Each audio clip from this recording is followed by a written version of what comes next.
চিকেনের একঘেয়ে রেসিপি খেতে খেতে আর ভালো লাগে না, তাই একটু স্বাদ বদল করার জন্য আজকে তোমাদের জন্য যে রেসিপিটা এনেছি সেটা হলো চিকেন টিক্কা মশলা রেসিপি। এই রেসিপিটা তোমরা রুটি, পরোটা, নান অথবা লুচি কিংবা ফ্রাইড রাইস অথবা পোলাও সব কিছুর সঙ্গেই খেতে পারো। খেতে কিন্তু ভীষণ ভালো লাগে। আর এইভাবে চিকেনটা রান্না করে খেলে খুবই ভালো লাগে খেতে। অবশ্যই তোমরা বাড়িতে ট্রাই করো। ভিন্ন স্বাদের ব্যঞ্জনে তোমাদের সব্বাইকে স্বাগত।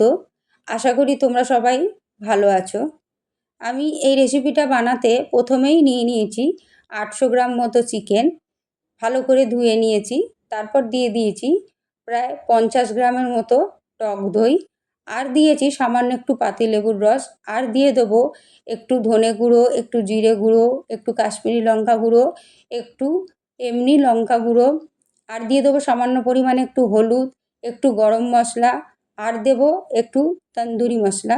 তবে তন্দুরি মশলাটা যদি তোমাদের কাছে না থাকে স্কিপ করতে পারো। সামান্য একটু গোলমরিচ দিয়ে দেবো, আর একটু আদা রসুন পেস্ট দেবো। সবার শেষে সামান্য একটু তেল দিয়ে দেবো, আর দিয়ে দেবো একটু চিনি, তারপর দিয়ে দেবো একটু নুন, দিয়ে এটাকে ভালো করে মেখে ঘন্টাখানেক ম্যারিনেট করে রেখে দেবো। ঘন্টাখানেক পরে আমি কড়ায় একটু তেল দিয়ে নিয়েছি।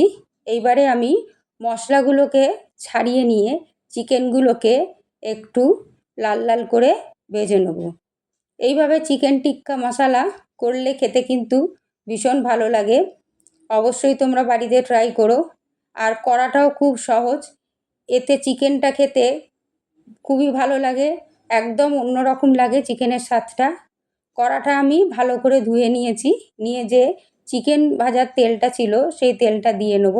তারপর আমি একটু পেঁয়াজ একটা বড় সাইজের বেটে নিয়েছি, সেটা দিয়ে দেবো।